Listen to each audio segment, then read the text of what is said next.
Hey, this is Tom Glavine, and you're listening to Out of Left Field on The Grueling Truth. Hey, guys, welcome back to Out of Left Field. Graham and Chris back with you again. Finally, we know it's been a while. It's been kind of the odd off season for us out of all the couple years of the show. It's been the one we've kind of probably been most absent, but I think at the same time, a lot of news has really been absent this off season. We have plenty to get to today, though. I know we're going to kind of hit the highlights and get in depth on a couple of things. Also, the passing of a Hall of Famer.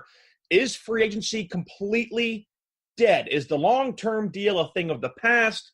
The Phillies add another big piece to their lineup in the batter's box and behind home plate, as well as some proposed rule changes that have come down. Some Chris and I don't mind. Some we think are absolutely ludicrous. And finally, we begin our divisional breakdowns. We will go ahead and give you where we think the 5 teams in our first division will finish and also what their records will be.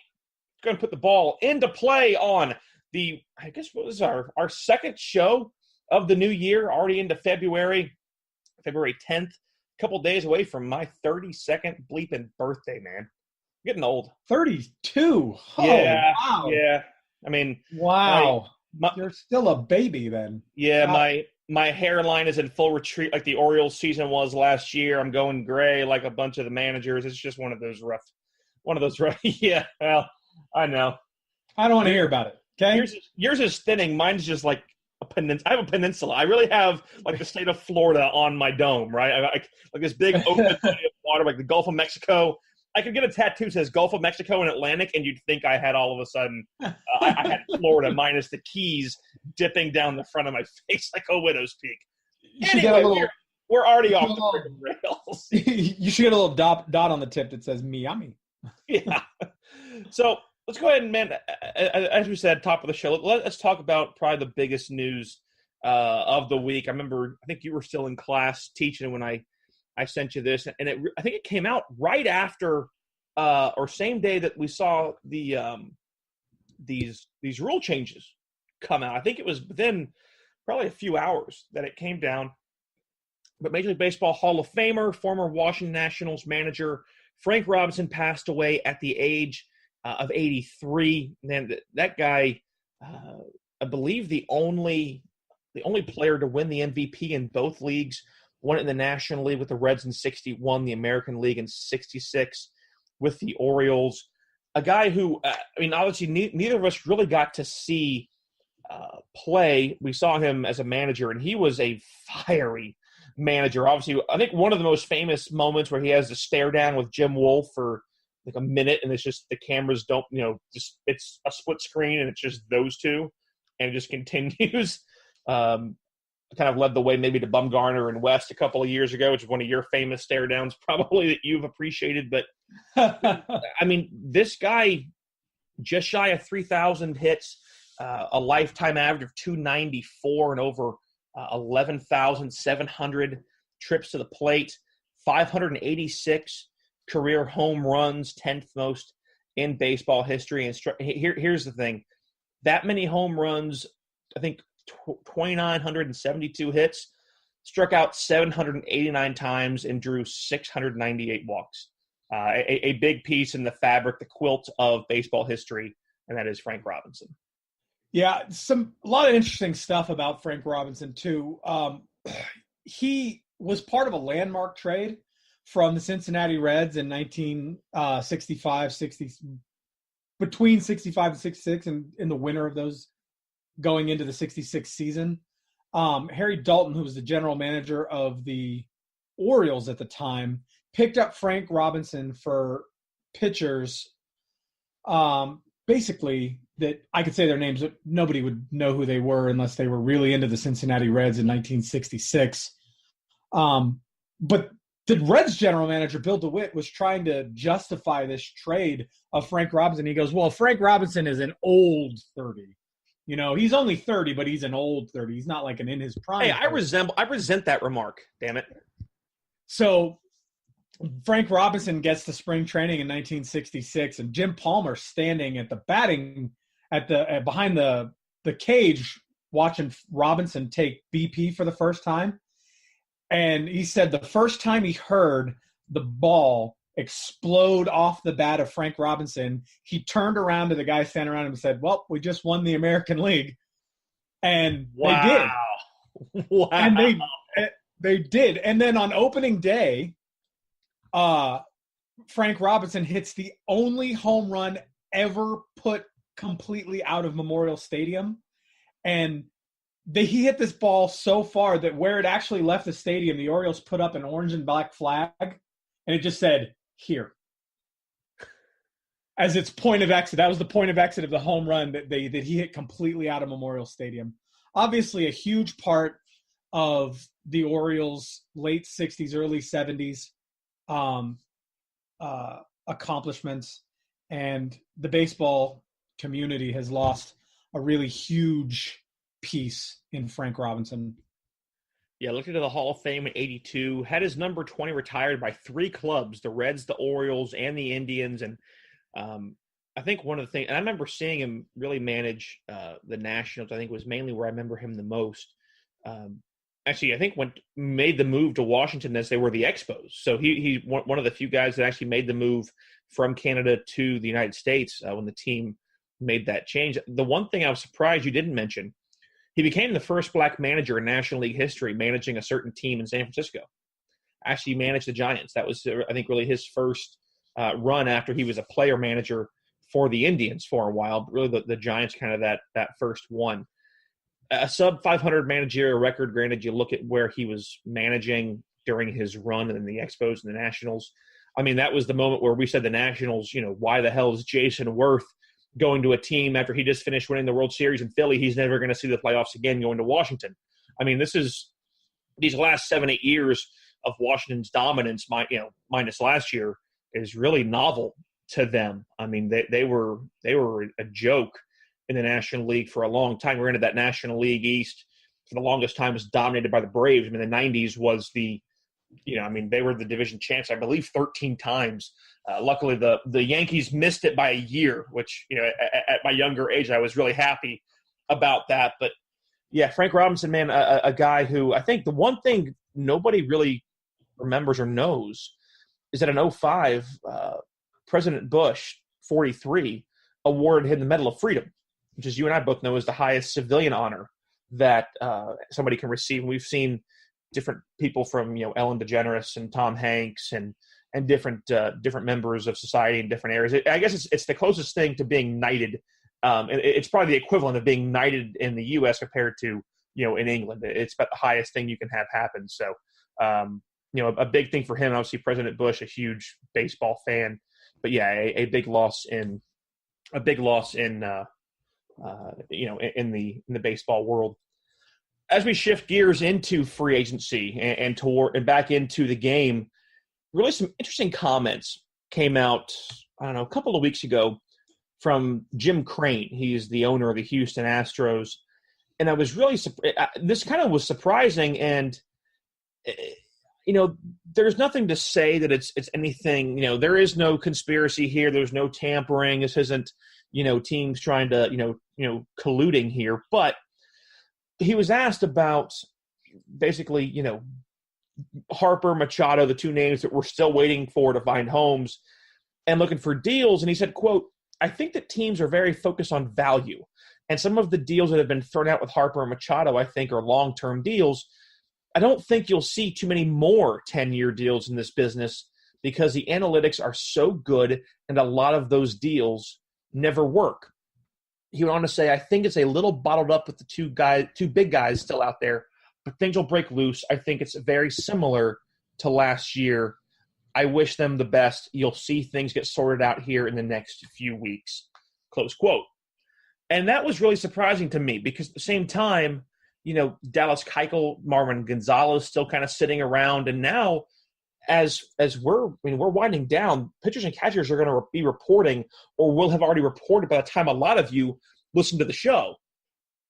We saw this happen last year. I think we're beginning to see a new trend that's occurring in free agency, but this kind of lack of big money deals in a sport where everything is guaranteed. That'll help Jim Crane if he wants Keuchel and Gonzalez back with his ball club. But we've talked so much about the sale of sports teams, right? How can they keep increasing in value? At some point, the glass ceiling stops and it becomes a block ceiling and you can't break through it. And the value is going to have to begin to decline. You can't continue to hold this massive amount of growth.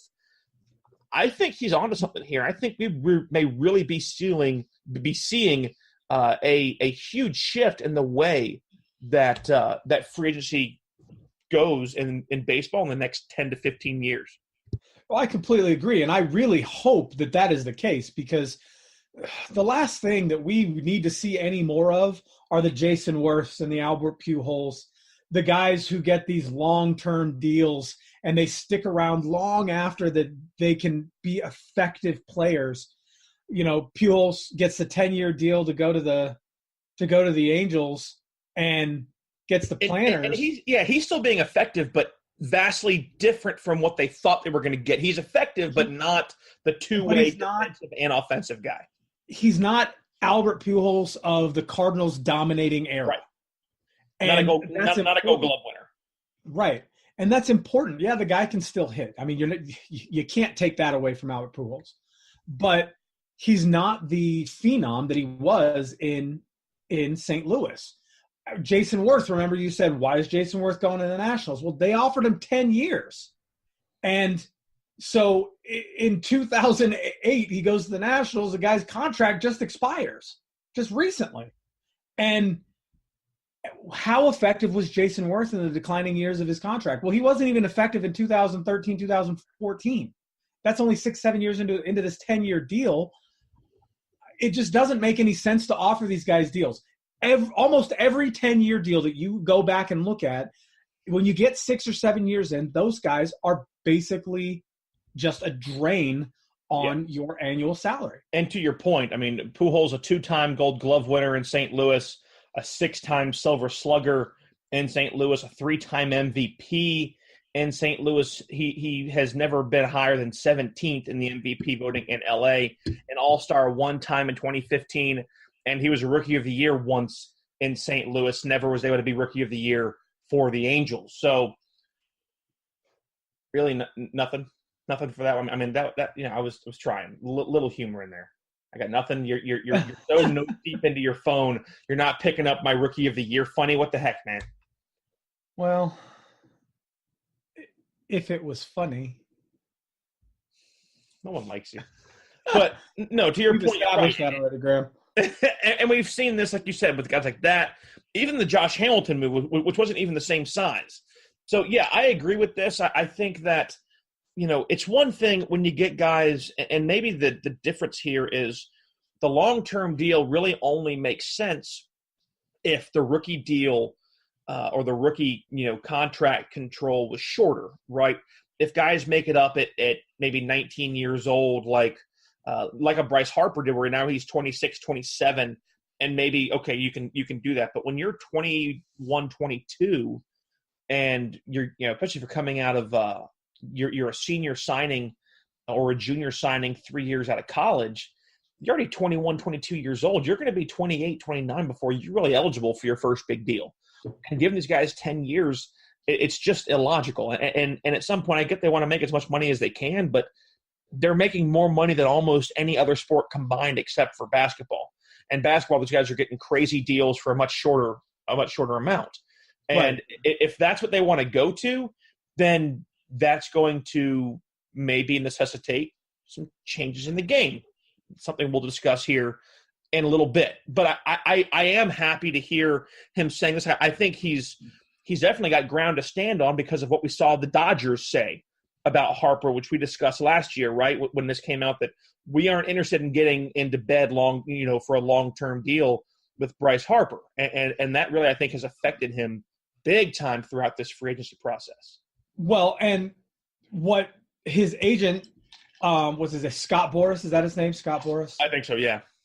What his agent has said is that he's not really interested in the 10 years. It's not the length of the contract that interests him so much as being a record holder for the amount of money per year that Bryce Harper is going to end up getting, which is where the Giants, who I think are leading the charge on Bryce Harper right now, there was a rumor that came out on Twitter yesterday that they had already signed him. The Giants did sort of nip that in the bud pretty early, but they are actively pursuing Bryce Harper. Bryce Harper is in San Francisco, talking to them right now. And what he's looking at now is the Giants might be offering him a 5-year deal, a shorter term deal, but still for $35 or $40 million a year. And I just don't know. I mean, I get the 5-year deal that the Giants are looking at for Bryce Harper, but $35 or $40 million a year still makes him the highest paid annual per year ball player in Major League Baseball, which is what Scott Boras is worried about. So I think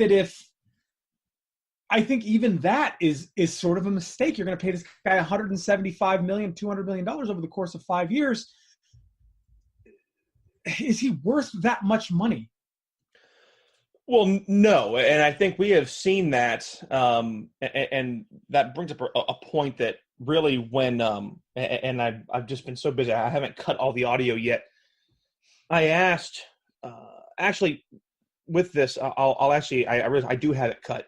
Take a listen real quick to what Mark DeRosa from MLB Network. I just realized I actually had cut a couple of these open. Listen to what Mark DeRosa from MLB Network has to say about Bryce Harper and just the mentality of him going to a place like, New York, a big city, but his take on who Harper is. Yeah, I think Bryce likes the challenge. I really do. Sharing a clubhouse with him in 19, he is bright lights, big city for me. I believe that he would want to win over that fan base. I think if the Yankees didn't have Giancarlo Stanton trade last year, I think he probably is a Yankee. Bryce has had to live and approach the game a little bit differently than 99% of the guys that make it to the big leagues. He's,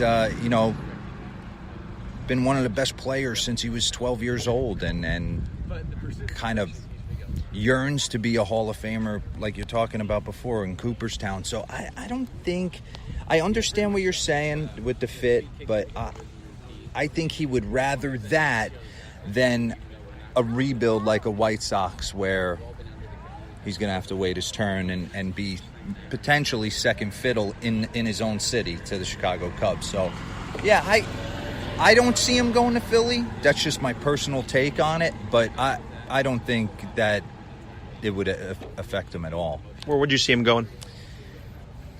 I'm shocked he hasn't gone back to Washington. He's beloved there. He's an icon in that city and certainly has done a lot of great things there. I think if he had his way and everybody was fair game, I think he would want to go to Yanks first, probably Dodgers second, and then after that it's a flip of a coin. I honestly think he's waiting for the Dodgers to clear some room and potentially find a way to fit him under the radar, fit him under the budget. So I don't know. Philly's certainly stepping out. The Chicago White Sox, for me, that would be a shock. That would take a gigantic deal for him. But, I think Philadelphia's not off. He doesn't have, it's not many options unless there's a mystery team out there. And I get what he's saying there. Is that Harper's a winner. He's a guy who wants the big moment. But at the same time, and I'm not going to argue with him, but we have seen Harper in the big leagues long enough to see that the big moment for him, he's an emotional guy who sometimes the moment, I'm not saying it's too big for him, but he becomes affected by the moment. Not that he gets nervous, but he wants to succeed so much. I think it ends up affecting him in a negative way.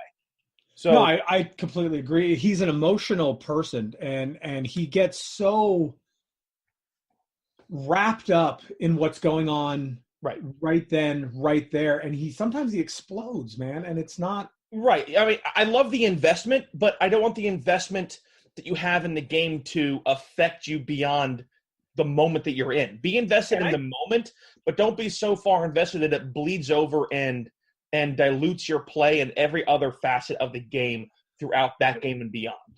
I think, honestly, we're in a position now this late in the season where the Yankees have already spent all the money they're going to spend. The Red Sox don't need him. And Bryce Harper ends up on the West Coast somewhere, and I think Manny Machado goes to Chicago. Yeah, the only other spot that Yankees make sense would be Machado. There is no reason to bring Harper in there.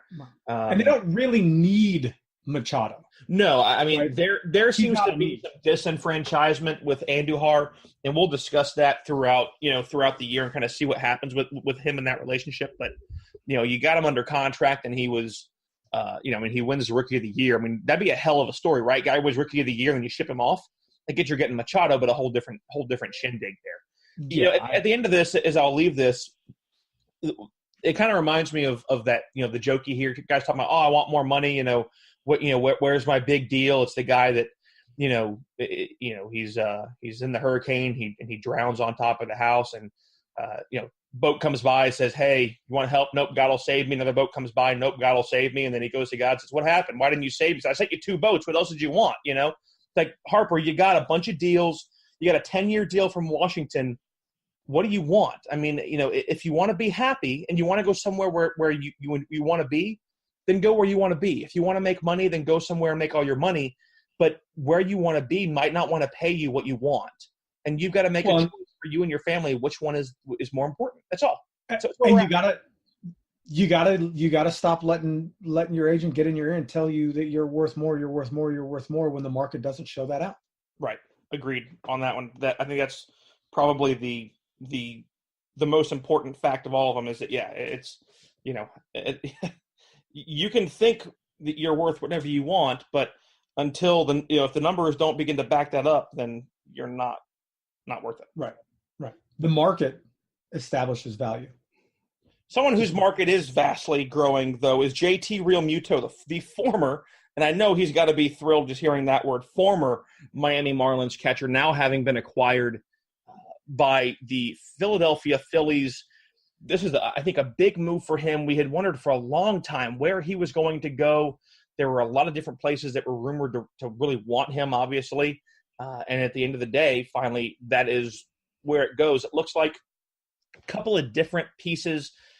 Catcher Jorge Alfaro, Sixto Sanchez, a pitcher, and also lefty Will Stewart.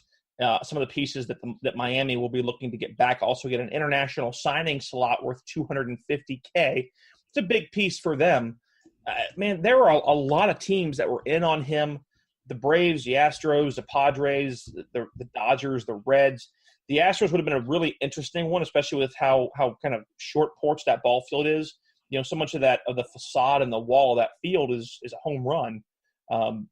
Seeing him there, I think LA, I'm not so sure how that would have played into his strengths, but with the battery of pitchers they have there, I like it. Again, you're going here now to Philly where you have guys like Aaron Nola, you have Arrieta, you have Nick Pivetta.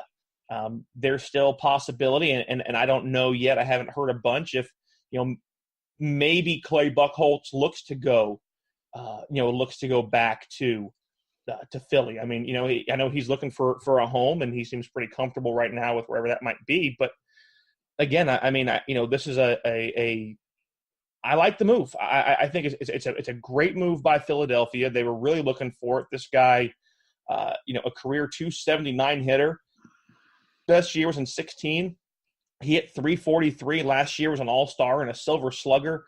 21 home runs, so his power has been increasing. We're talking 4 or 5 home runs every year since he really made his big-time debut, which was in 2015 when he really played, a huge chunk of games as a starter. Strikeouts have increased, but then again, so have his walks. So he's becoming a bigger swinger, but he's still seeing the ball well enough to lay off a bit. He's over 100 on his strikeouts, but hey, that's where we're at right now, right? And at that point, you and I are going to have to stop eventually, ragging on these guys for this because that's where the game is going. I think it stinks, and I think it really kind of screws things up.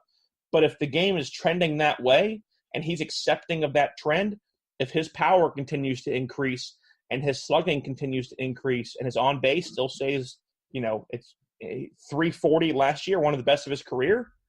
I mean, that's what you want to see from a guy who's 27. Yeah, I agree, and I think this is a good move for the Phillies. They've made a bunch of sort of big moves this year.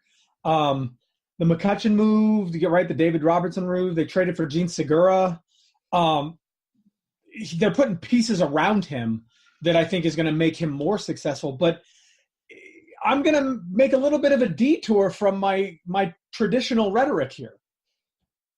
I think that this is a good move for the Miami Marlins as well, because it's not like the move that the Diamondbacks made when they traded away Paul Goldschmidt. Right. Right, where they got 3 nobodies back. Right. Hell, it's better than the move they made when they traded Giancarlo Stanton to the Yankees and didn't get crap back for him. Right. So they're going to get back. They're going to get back Jorge Alfaro, who mashes and has a hell of an arm. He's a great catcher. I think he's going to do well. He's young. He's 25. He's going to join a young team. I think he's going to do well down there. And this kid, Will Stewart, is a prospect. Yes, I know, but guy had a 2.06 ERA in Single A last season. He went 8-1. I think that they're building it finally, not picking up big names and trying to win now, but finally building for the future.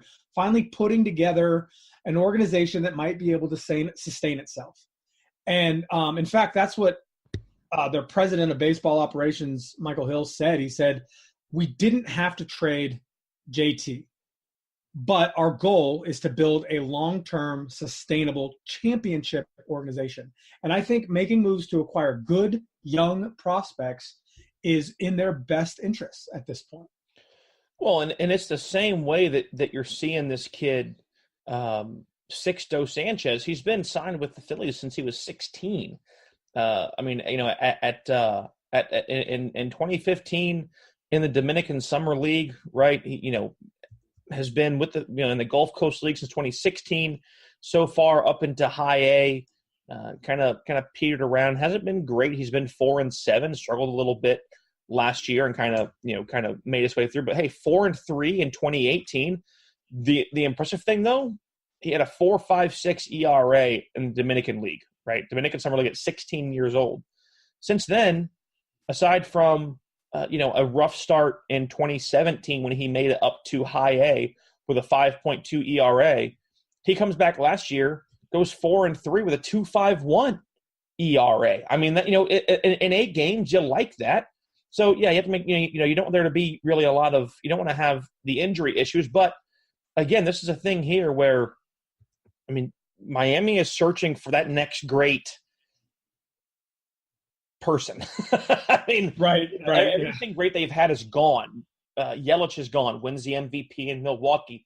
Stanton is gone. Damn near makes it to the World Series last year with New York. Right. We know that they traded Echeverria a couple years ago. Who's the guy that went to I can't think of the name. Went to the Cardinals. Really the biggest name there still is Prado, because we know, of course, obviously, unfortunately, the passing of Jose Fernandez. So, I mean, Martin Prado is still probably the biggest name that they have, and his age is getting up there. Right.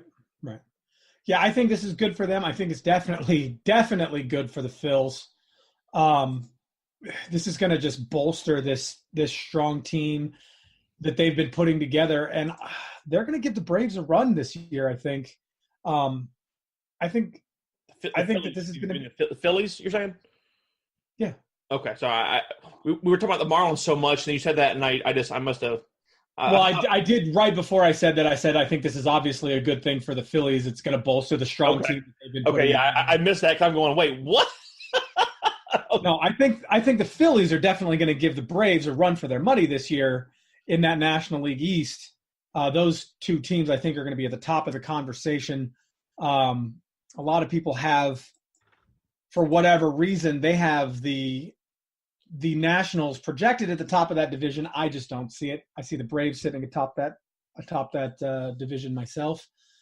But yeah, I think it's great for both teams.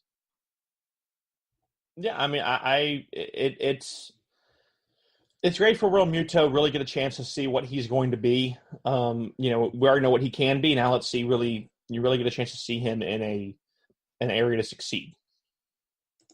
So I have a question to ask you, and I really would like your take on this because I know we've talked off the air, and I know how excited this would make you for the future of the of baseball.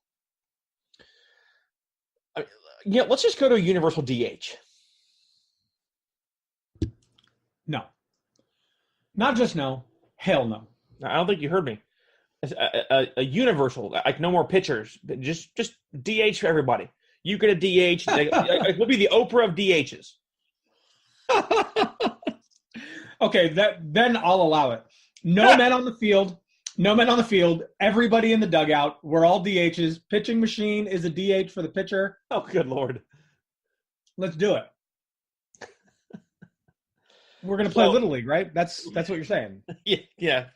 So, again, we have proposals from MLB, and then the union comes through. So this finally gets released by ESPN just a couple of days ago. And this, all of a sudden, man, I read this, and I kind of sat there for a minute going, what the hell is going on? And I'm waiting to get a hold of it because the first thing I saw, I'm like, oh, yeah, that's what we brought up. And that's what got mentioned on, Mike and Mike when it was still a show, and Buster Olney was, about, and they were talking about, and then all of a sudden I kept going down and I went, what in the bleep are you guys thinking? So we said top of the show some things we like, some things we don't. So let's start with things that we like. A 3-batter minimum for pitchers. Love it. It will move the game along. I think it brings back strategy into it. Why do we love it? It was our idea. Yeah, that's definitely a big part, but I think that helps with strategy. A single trade deadline before the All-Star break. Like it, don't love it. I like the deadline. I don't like the time frame. I want it after. We'll discuss that in just a second. A 20-second pitch clock. I think we're good with that because at the same time, back in the 80s, 90s, that's how fast they were delivering. You can do plenty in that amount of time. It's not that big of a deal. Let's keep the thing moving. I agree. The expansion of rosters to 26 men. Like that. I think that's good. 12-pitcher maximum. It's a head-scratcher. Changes the dynamic of things, but brings back, again, our discussion about how much we want to see strategy be a big part of this ballgame. But it also could put some people out of a job. But if that and the 3-batter minimum are both things next year, you're say goodbye to the one-out left-handed specialist. Or expect them to get better, to change, and to, if they're that good for one batter, be that good for three. This kind of we'll come back to this one because this one I think is interesting. We didn't talk about it too much, and we've actually never really discussed it. So we'll talk on that one in just a second. A study to lower the mound. I mean, to me, lowering the mound makes hits better. Maybe what you're hoping for is that by having it more of a straight ball, yeah, it affects the curveball, but maybe you can't get the same launch angle. So they're hoping to keep more balls in the yard. But we know that lowering the mound also at the same time, that lends itself more to the hitter than the pitcher. That's why they lowered it in the first place, because offense was getting beat down so badly. Right. I think that lowering the mound is going to put the hitters at an advantage. I think they're trying to increase offense, right? By lowering the mound. I guess, but I don't understand. I mean, I guess slow the ball down because nobody's going to be throwing 101, 102 miles an hour on a lower mound. I guess what you're hoping for, again, is that they put the ball in play and not out of the yard. I get home runs are great, but you want to see things happen. And I don't know. The lowering the mound one kind of is a head-scratcher for me. If you're looking to kind of combat what has been consistently increased home runs and increased strikeouts. And finally, a rule that would allow two-sport amateurs to sign major league contracts. I mean, that's one of those things that this is all in response to Kyler Murray and what's happening there. That's something that we will discuss as it continues, especially when we get into the Oakland A's. I had a chance to talk with a couple of different guys, also Toby Keith, who is a big Oklahoma Sooners fan, Kyler Murray's alma mater, and asked him about it, and we'll have that for you coming up here when we get into breaking down the Oakland A's here pretty soon. So things that we like: 3-batter minimum for pitchers, the trade deadline. Not a fan of the time frame, but we like the deadline, like the pitch clock. We like the expansion of rosters. The mound is just kind of a big question mark right now, and the two-sport amateur deal is, again, it's kind of a one-off right now until we begin to see it become a bigger thing. Things we don't like: a universal bleeping DH. No.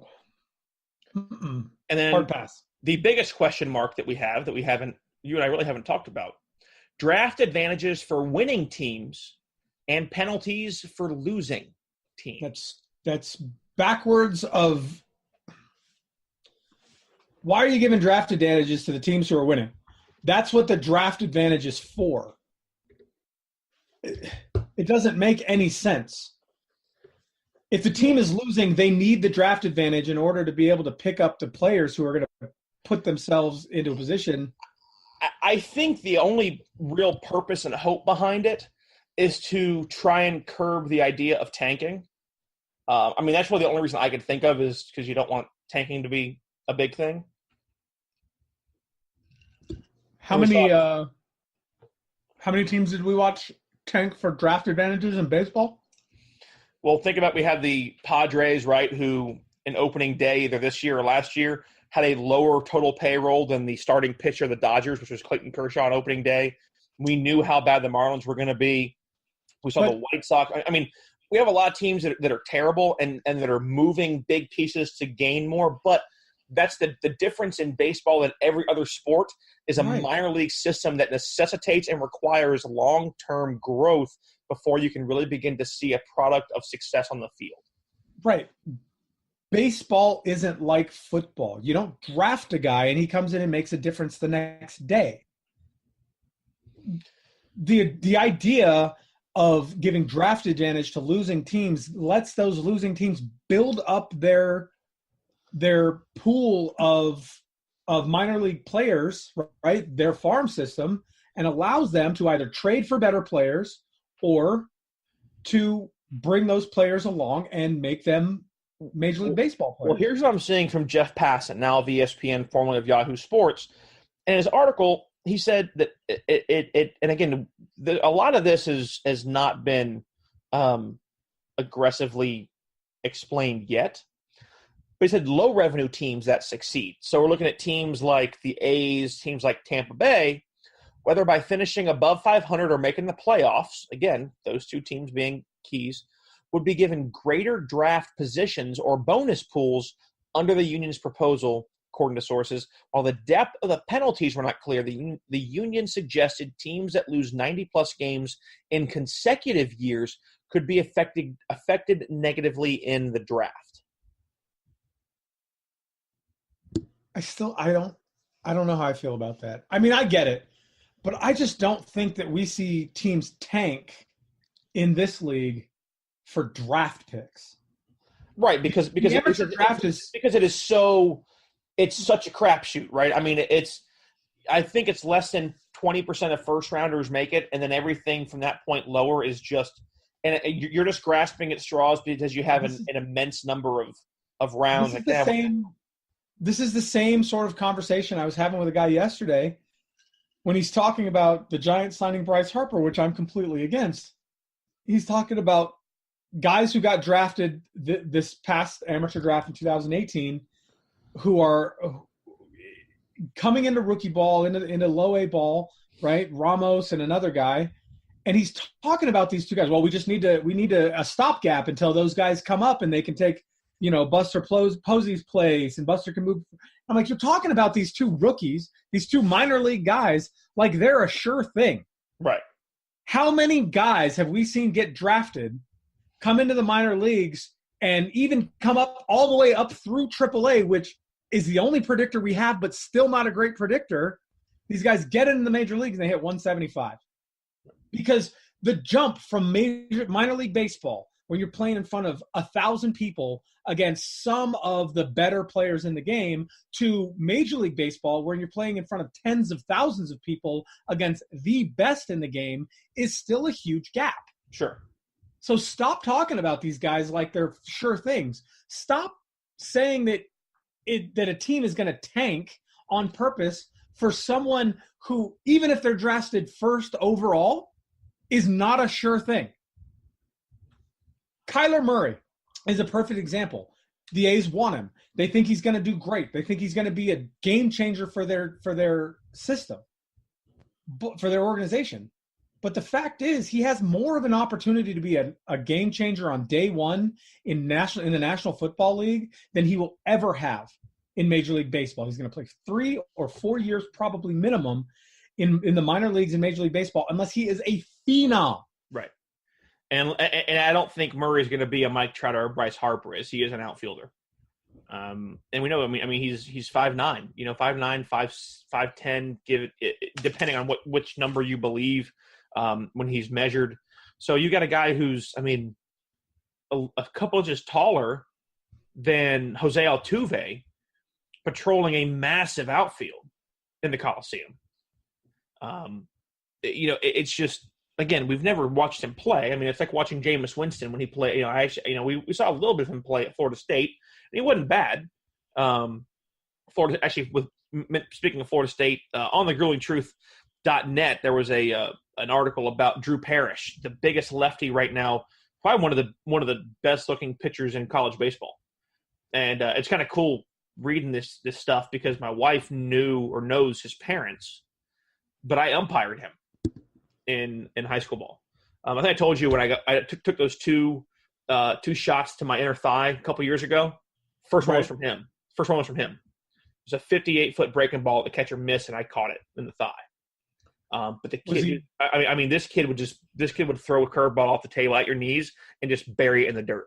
His stuff was nasty, filthy kid, and a really, really just a good dude, really good dude.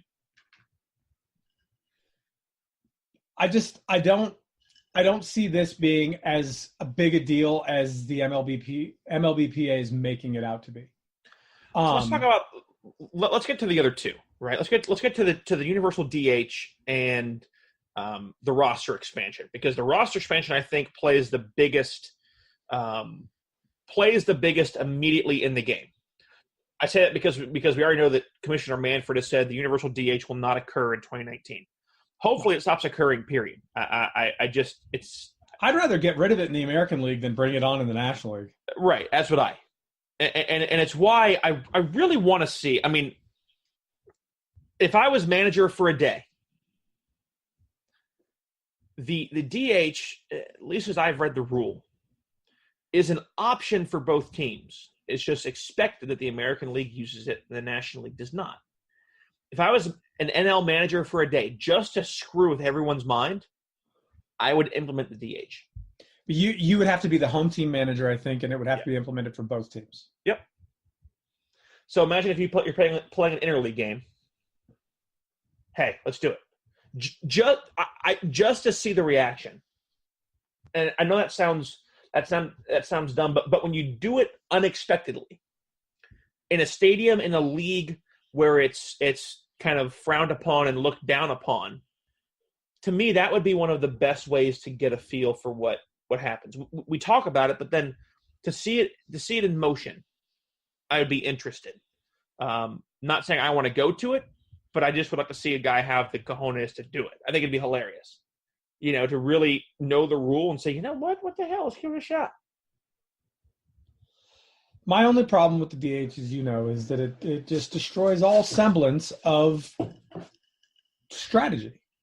There's no you're taking tactics out of the hands of coaches, and you're taking that number 9 slot and giving him the ability to put a guy in there who's not the automatic out. Right. Which, again, I think it also pitchers need to stop being the automatic out. Yes, I do too. I agree. I think pitchers need to grow, and I think they need to take BP, and I think they need to hit the ball. So that's something that as it grows or hopefully lessens in discussion, we'll come back to it. But let's get to this expansion of rosters, because this is interesting, right? So rosters would grow to 26 men, okay, but only 12 would be able to be pitchers, which I think in and of itself really is a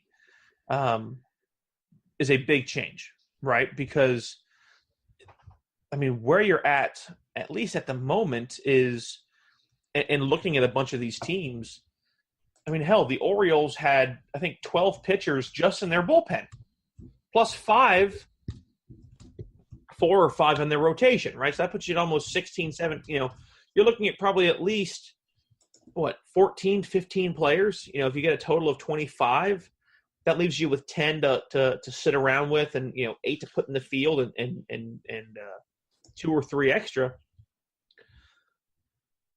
I think we're at that point where the expansion is great and makes sense, but it really has to. I think it goes hand in hand with the 3-batter minimum. It has to, I think. And again, my caveat to the minimum is 3 batters from the start.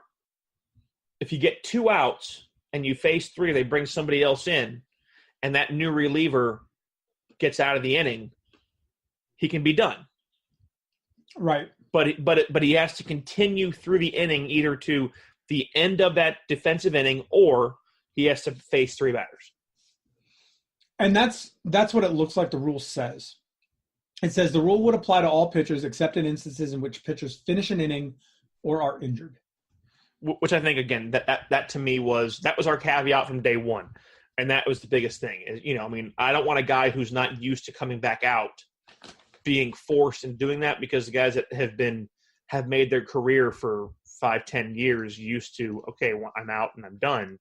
Trying to warm them back up, especially in a long offensive inning, you run the risk of hurting your employees, and I would disagree with that.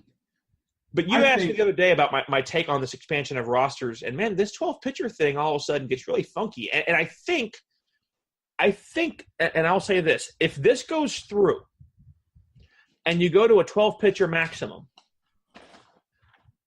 if extra inning games, I feel, have kind of been on the rise a little bit, and I could be wrong. I don't know the numbers, but I think to both of us, they feel kind of like they're increasing over the last few years. If that trend continues, get ready to see something coming up from the players' union about finding a way to either shorten games or do something to go ahead and figure out how to try and get extra inning games done faster, or hope to God not implement a tie. I think runner on second to start the 11th is probably going to be the next logical step in this. I hate it. I really, really hate it. But the MLBPA is going to say, well, if we only have 12 pitchers and this game goes 16 innings, what do we do? Better pray to God that your starter got out there, went long. And that's the thing. What if your starter came out in the 4th inning and you have a 3-3 tie, right? But your starter gave up 3 runs in the 4th and had to come out, and now you're in the 15th inning and you're on pitcher number 12, and he's looking at having to go 4 innings. What if he's walking out into his 3rd or 4th inning at this point? You're in trouble. Yeah, because you can't turn around and start burning your starters at that point. You also can't turn around and start throwing position players either. Well, you're going to have to, right? And that's the question I asked you: do you become more picky about the guys you allow on your 26-man roster, right? And not so much about pinch hitting. We know the pinch hitting is an important issue in this whole thing. But my question is, are teams going to start looking at guys who have backgrounds as having pitched at some point in college or early in the minors? I think guys like my buddy Bud Norris, or maybe a Clay Buchholz, who, and Clay, when we talked, I know he's committed to wanting to stay a starter. But if something like this happened, he could really increase his longevity if he was effective as a reliever, as kind of because we're used to long, middle, and closers, right? Like those are kind of the way we break down our relievers. Well, you might start getting into a slash. He's a long middle guy. He's kind of we can send him extra if we need to, but maybe guys start going 2 innings, start facing 5 or 6 batters. What if you have a guy in the minor leagues, and this is just spitballing here, but what if you have a guy in the minor leagues who's a pitcher, but he's also very fast? and you stick his butt out in right field, and you bring him up onto the roster as an outfielder, but if you get into that situation, he goes in and throws as a position player pitcher. How are teams going to try to get around Joe Madden that, because Madden already has been kind of the king of this back and forth? Right. How are teams going to try to get around this sort of, well, I got a pitcher in the minor leagues who can throw. He can get out of an inning if we need him to, and he's quick enough he could probably play left or right field. Which in and of itself, as you mentioned that, makes me wonder, how would it be handled if it was like Madden, where he has both guys on the field, one is pitching, one is in the outfield? Hey, I'm just doing a position swap. I'm not substituting. Right. I'm doing a position swap. That I think really would be interesting, because if it's a 3-batter minimum before you can remove him from the game, but you're leaving him in the game just in a different position, that would really, I mean, there is a lot of fun that I think could be had off of this. So again, I think we're getting way down the rabbit hole before we see how it gets implemented, but there is some good possibilities here. Real quick, I do want to touch on this, and we'll get more into it when we hit the American League Central. Francisco Lindor is going to miss all of spring training and part of the beginning of the regular season with a calf strain. He's out 7 to 9 weeks due to a calf strain the team announced just a couple of days ago. He'll be ready to return to Major League activity in about 2.5 months or so, so they expect him to miss probably into the first couple of weeks of the regular season. Already, this is a team that has made an absolutely astronomical number of moves, and we'll see what the Indians do. But this doesn't help them anymore right now, and that I think is going to be one of the most interesting division we're going to get to this year, with the number of things that have happened right now, especially if we find out if Machado goes into the AL Central.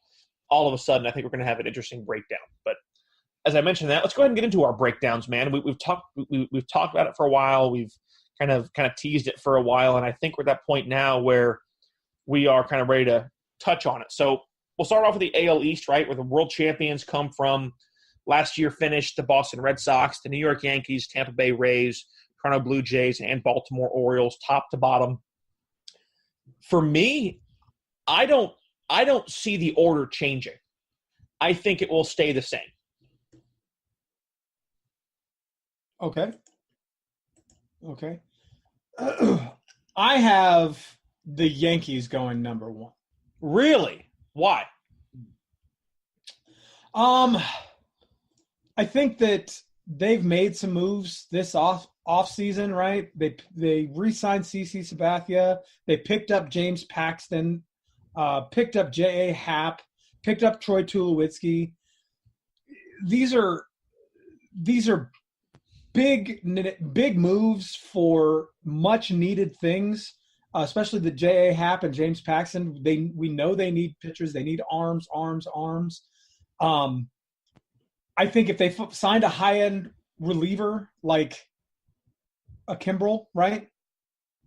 Maybe one more arm in the rotation. I think that this is a team, especially after winning 100 games last year, I think this is a team that is going to go ahead and pick up some games on the Red Sox. I don't think the Red Sox are capable of winning 108 games again. I think last year was sort of I agree with that. I don't have them at 108. A serendipitous thing, but I have the Yankees at 97 wins and the Red Sox at 94 wins. Okay. To me, I agree with your point, but I don't see them on a collision course with Kimbrel. They had a chance to tender an offer to David Robertson, who I think was a big piece of that bullpen as a setup guy, and they choose to not go back there. So right now, Betances and Chapman are probably your two biggest. Obviously, they picked up DJ LeMahieu from the Rockies as well. You mentioned Tulo. Tulo is going to be a big deal because of Gregorius. Remember, Gregorius is out. He has, I believe he had Tommy John surgery or something where he's out this year. So, really, that's kind of a big piece for me. I still believe that with what the Red Sox have, Jackie Bradley was probably one of the weakest pieces of that outfield. First base, yeah, you'd love to see some bigger stuff, but they re-signed Steve Pierce. I don't think Pearson's going to be the same hero he was in the World Series for the Red Sox during the year. But, hey, maybe he found a home there and he found himself kind of comfortable, and it works. The bullpen for the Red Sox still concerns me. I would love to see a David Robertson maybe go there. I think that would be a really nice piece for them. But overall, top to bottom, aside from Dustin Pedroia, is kind of that one guy like, look, man, it's probably not going to, if he plays this year, it should probably be close to his last hurrah. And I would love to, I hope they have somebody, they have Brock Holt, Nunez, maybe someone to kind of just catch him if he falls. As someone who went to high school in the same town as Dustin Pedroia at the same time as Dustin Pedroia, when you say last hurrah, it makes my heart hurt a little bit. I'm going to be honest. I mean, I have more faith in him being, making it through than you. But, I mean, I understand. I get how you feel. I mean, I might not make it through this one. But my thing is the Red Sox have done two things this offseason. They've re-signed Eovaldi and they've re-signed Steve Pearce. They have a lot of work to do. They haven't made any big moves. And let's be honest, I love JD Martinez, man. I really, really do. But can JD Martinez be lightning in a bottle 3 years in a row? Well, I think we're seeing what he is. I think we're really seeing what JD Martinez is. Plus, he has guys like Betts and Bogart. I mean, he has so much around him. I think we're at the point now that you're seeing what JD Martinez can be. I mean, I hope so. I hope that that's the case. That's what I really think. So the Red Sox lose Kimbrel. They lose Joe Kelly, both to free agency. Kelly goes to the Dodgers, right? Kelly's a bigger loss. Kimbrel really seemed off. We've begun to see him really struggle. There's still talks to him going back to the Braves, which would be kind of crazy to see McCann back with the Braves and Kimbrel. But, I mean, hey, the Braves are looking for a win now without – and try and bring in some pieces that have been there that know the organization, which I think is great. And I talked to Brian McCann about why he went back to Atlanta, and we'll discuss that next week when we get into the National League East. But here's where I got it laid out. I have the Red Sox at 100 wins and 62 losses. I think they will crack triple digits, but I think they'll be right there at the number. I don't see them going much higher. I had the Yankees at 95 and 67. We saw a lot of offensive struggles for them last year. They are a team that relies on the long ball. It's great they re-signed Sabathia, but we got to see what Paxton does. We got to see what Hap is kind of – he had a rough time in Toronto. I have the hardest team for me to peg down was Tampa Bay. I loved what they did. But what they did was a freaking fluke. And I don't mean that in a way to disparage Kevin Cash, but they can't be expected to put together these BS teams and be successful year in and year out. I have the Rays one game under 580 and 82. I have the Blue Jays at 72 and 90. I just think that I'm not impressed with them. They fire their skipper. Nothing surprised me. Josh Donaldson obviously got shipped off to Cleveland, who is now going to be a third baseman or a bench player in Atlanta. And the Orioles ran out the bottom. I saw nothing but extreme losses for them. And I have the Orioles at 45 and 117. Woo! Wow. Okay. I mean, this past year they were they were that bad. So it's yeah. I think maybe I might have taken a couple of games from them as I'm looking back and seeing where, they finished at 47 and 115, and they have no Machado and no Adam Jones. How do you gain more wins when you get rid of more people? So yeah, I mean, I'm gonna be 100% honest with you. I don't disagree at all. I actually have them lower than that, but drop. I have them at 42 and 120. Oh man. They lost Adam Jones. They lost Tim Beckham. They lost Caleb Joseph. They picked up no one. Their run differential was minus 270. and they were 30th in the league in ERA. How many teams are there in the league? 30. Yes, exactly. I'm sorry, guys. I like you guys. I really do. Sorry. Actually, don't be sorry. You guys, you're going to be terrible. I have a little bit of different outlook than you, though. I just don't see Gary Sanchez, Greg Bird, Brett Gardner. I don't see those guys posting OPSs under 7 again. I think they're going to pick it up. They're going to make the adjustments. But my worry with Sanchez is that his defense, he is a massive hole.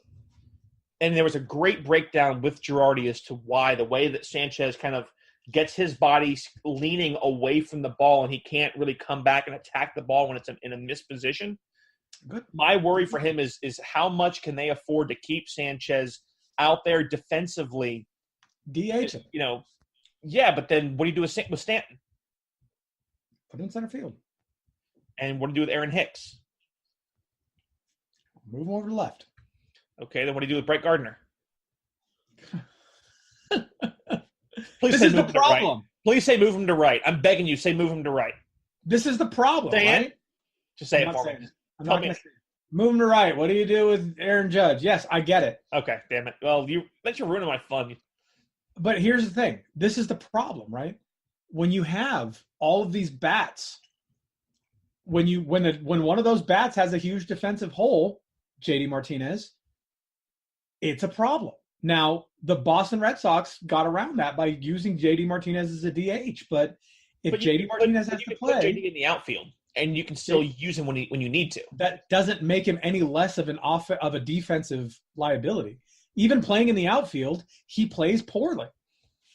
As the Diamondbacks found out when they tried to replace him as an outfielder, it doesn't work. That's why he didn't play every game in Arizona, because he's not a good outfielder. This is the problem that the Yankees are going to run into. I think they get around it, though. I think their guys make the adjustments. They were 10th in the league in ERA last year. They add Paxton and Happ. Happ's the question mark, but adding Paxton to Sabathia, Tanaka, and Severino, I think, gets them down 7th or 8th in ERA in the league this year. They're probably going to pick up a run or two per game. They were 2nd in Major League Baseball in that category last year. I just think that they have what it takes. I have them at 97 and 65. I don't see either of these teams breaking the century mark. I have the Boston Red Sox at 94 and 68 simply because they've done basically nothing. And last year was serendipitous for them. I don't think that they do that again. The Tampa Bay Rays, again, I had problems pinning them down as well. Just like you did, they did make some big moves, right? They picked up Zunino. They picked up Yandy Diaz. They picked up Pagan from the A's. They picked up Charlie Morton. They need another bat, yes. But you've got the Cy Young Award winner there. I don't think they're going anywhere with ERA in their rotation. Tyler Glasnow, Charlie Morton's going to join that rotation. That's going to be big. And they're a versatile team. And the things that they did last year are working. They don't have a full-time designated hitter, right? A guy who sits on their bench as the DH. Right. All of their position players are utility guys. Is that ideal? No, but it makes them versatile, right? They can switch out in the DH position. They can move guys around. And Mike Zunino has hit, 4,500 or 45 home runs in the last 4,500. Wait a minute. Are we playing? Are we watching real baseball? Or are we playing MLB The Show again? He's hit 45 home runs in the last 2 years at one of the most pitcher-friendly ballparks in the country at Safeco. So look for him to be a defensive or an offensive boost for that team. I got them at 86 wins, 76 losses next year. Okay. The Blue Jays. And, I think the Charlie Morton ad could probably lend itself 4 or 5 wins. So, I mean, I have them at 80, 82 just because I feel like they're not going to have the offensive production of something in case they get knocked around a little bit. They get whacked around the yard. But right. I do believe that I can totally get behind you saying that Morton can bring those wins. And if they manage to get these guys really defensively holding it down and getting a couple of runs and Snell and Morton do the same thing, then yeah, I agree. They could definitely crest the 500 mark. Right. I'm unimpressed with the Blue Jays as you are. I threw them a bone, I guess. I've got them at 77 and 85 next year. They lost Yangervis Solarte, right? They lost Troy Tulowitzki. They need more prospects. They need young guys. But they got rid of Aledny Diaz. They picked up Clayton Richard. Which, man, I mean, what a fall for that guy, right? I mean, we talk about him possibly being the rookie of the year with him and Trevor Story, and then, I mean, that's rough. Tanked. Yeah. They picked up Eric Sogard. They picked up Matt Shoemaker. I think that this isn't going to be a team that turns itself around on those small deals. But if you get Vladimir Guerrero Jr. making his major league debut this year, the guy is just crushing in the minor leagues. There's no other way to say it. He hit 381 with a 1.071 OPS and 50 extra base hits. So you have these guys being more placeholders, and the possibility of them actually being positive placeholders, and so something big can come along that they can work into an otherwise unimpressive lineup. Right. And I know I just railed against this a few minutes ago, but Vladimir Guerrero is showing us everything that we want to see in a minor leaguer who's going to come up and make a difference. So I'd like to see Vlad do that. And I think that the Jays are going to probably pick up a couple of games over last year. So I got them picking up 4 games. It's not a lot. But I still have them at number 4. And then the Baltimore Orioles, as we discussed, 42 and 120 next year. They've done absolutely nothing. They're probably going to do absolutely nothing. They were 27th in runs scored, 30th in ERA. I just don't see this as a team that can win many games. And you know what the sad thing is? The sad thing to me in that situation is the fact that they're going to win 40, 42, maybe 45 games next season. And more people are going to come watch them play than the Rays. And I think the Rays are going to make a push for a wild card run. Well, I'll hold off on the wild card debate till we really get too deep in here. I don't think they're going to – well, maybe. I mean, really depends on I what have the Rays this year in the American League. I mean, I have the Rays taking a long, hard stare at the number 2 wild card slot. It could. Honestly, I think my gut reaction says you're out of your bleeping mind, which, well, that's actually a gut reaction that's accurate. But on this point, I mean, we have to look at the totality of the American League, but the Central doesn't really look that impressive. We'll get to them in a couple of weeks. We'll try and make it fast because you guys are going to go, why? It's the West. It's the West that's going to throw a wrench into that. Really, right? I think so. The Mariners, the A's, the Astros, and possibly the Angels with a healthy Cozart. No, the other guy, the 2-way player guy. What's his name? He's not healthy, dude. He's going to be. No, he had Tommy John. That's right. I'm like, not sure who you're talking about there, Killer. Yeah, no, I guess maybe not. I don't know. The Angels might do better, though. They're looking to put pieces around Mike Trout. The question is going to be, where does Machado go? I don't think Machado is a game changer right off the bat. But I also think that the White Sox have enough pieces that are young and growing that maybe they can rally around and we can see something kind of crazy. But either way, so that's what we think. So Chris has the Yankees winning the American League East. I still have it pretty much chalk as it was this year. I have the Yankees finishing second behind the Red Sox at the first 100-win team of the year, just at 100 wins. Then I have the Rays finishing out third. And actually, we're pretty much chalked from that point on. We have the Rays, we have the Blue Jays, then we go to the Orioles, who apparently are still considered a Major League Baseball team since we don't have relegation the way they do in Europe and soccer. Out. Why can't we just make, the Orioles the AAA team for somebody and then call, and then like promote some dinky AAA team, say, hey, you're out of the big leagues? I mean, I'm just saying. guys, we're going to roll with 29 teams this year. Oops. Guys, thanks for hanging out with us again. We always appreciate it. Really, really enjoy it. Couple of things coming down. This is coming from Mike Goodpaster, obviously owner, CEO, executive producer of the Grueling Truth Network. Chris and I expect we have been asked to come on to Survive in Advance, which is the daily Grueling Truth show. You can find it on the gruelingtruth.net and a bunch of other different, obviously iTunes, iHeartRadio, and maybe possibly some new outlets coming here really soon. That is hopefully going to be in the works. But you'll get a chance to hear us once a week on there. And the more we hear that, we'll let you guys know about that as well. But always appreciate you hanging out with us. We'll be back here. We're finally going to start getting this every week now that the season is here. We got plenty to talk about. The National League East comes at you guys next week. Be sure to stop by the gruelingtruth.net. Check out everything there. Of course, getting near to the NFL Combine. The draft is around the corner. We're well into the NBA season. The trade deadline just passed there. So go by thegruelingtruth.net. Check it out. Subscribe to the gruelingtruth.net podcast on iTunes. And be sure to give us a like on Facebook, Out of Left Field with Chris and Graham. And follow us on Twitter at OOLeftField on Twitter. For all of us here, for Chris, I'm Graham. Thanks for hanging out with us, guys. Catch you next week on Out of Left Field.